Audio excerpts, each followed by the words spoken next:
And girls, hunting season will be over in here sooner than we think, maybe.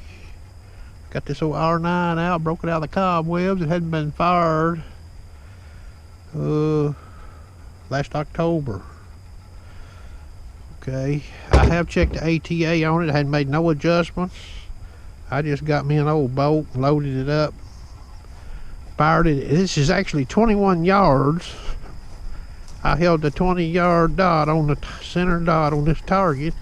I'll let you see where she's at. That's pretty good. Okay. Now when I shot this bow, last time I shot it, I thought my scope might have been going bad, and I still ain't sure it's good or not. But before I change it, I'm gonna shoot this thing some more. So this is the start of my practicing on and off for the next couple of months before the season opens. I may show some more videos, anything I notice unusual or something that's helpful to people. I hope you enjoyed. Good morning, folks. I got this old R9 out. I shot it a few times yesterday. I suspected I had a bad hawk scope. Now this scope's got a lot of shots over it, but I don't believe my scope is bad. I thought I'd take this opportunity. These new Ravin owners out here might be interested in seeing this. You will see this on a string if you keep shooting it long enough. What I'm fixing to show you, you'll see. But what you're going to see when you shoot the bow is you're going to see your bow lateral, left and right, where it won't hold a good lateral when shot, okay? And the farther away you get distance-wise, the more error. Now I've got this bolt here knocked on the string. I'm hoping this comes out in the camera here, okay? Now I'm taking my fingers, I'm not putting a lot of pressure. See that right there? Let me get it on the bottom so you can see it. See that movement right there? That's no good, okay? Now, could I kill a deer at 20 yards with this bow the way it is? Yep. 30 yards, maybe. You start getting out past 30 yards, having this much slop right here, okay, cost you a deer. Without question, okay? What I was seeing at 50 yards yesterday is I was losing bolts 4 inches left, and then it would come back closer to the center, and then I'd lose another one about 4 inches left, okay? And that was at a laser 50 yards. So I'm going to reserve this string. It don't have a lot of shots, you know, a tremendous amount of shots on it. But before I take this string off, I got this OEM string here to slip on there while I do my reserving. What I'll do is I'll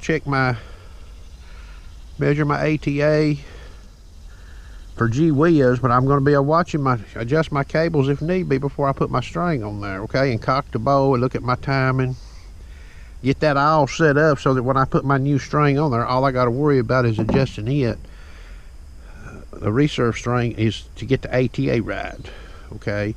And get the timing brought back up and, you know, where it needs to be. So I won't have to do no cable adjusting. Everything will be centered up. That's the way I like to do it, and I get good results. I just thought I'd share this. I like this old bow right here. And we're fixing to start doing a little shooting, but now it's supposed to be a scalder here. It's already about 84 degrees out here, and it's 8:25 in the morning. So it's supposed to be close to 100 here today with high heat indexes. So hope you enjoyed. To mention something here, and to me this is sort of a critical item. People breaking their bows out, you know, and they've been a setting. You go to practicing in the summer when it's hotter. You see these loops on these cams here on these cables are unserved, okay? Right here, right here. It's probably a good idea to slip them off, and I'll do that this morning. I'll slip these off, wax them, put them back on, because they could be dry in there, okay? A lot of pressure on them there when the bow's shot and when the bow's cocked. Hope you enjoyed. I'm gonna play with this R9 a little bit here, getting the cables the way I want them before I reserve my string and put it back on there. I've got this bow cocked. It's not all the way back, but Tilt my head back here. You see those orange wheels in there? What I like to do is cock that bow back where I can see that cable coming on the edge of that wheel there. Look at both sides, okay? I had to oil my press. I got a little oil on this bow here.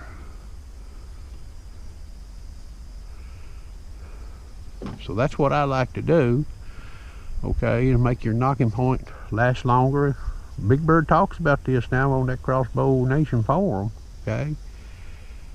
Now I'm gonna let this bow down while I got this camera running. Now you might not be able to see it good on the camera, okay?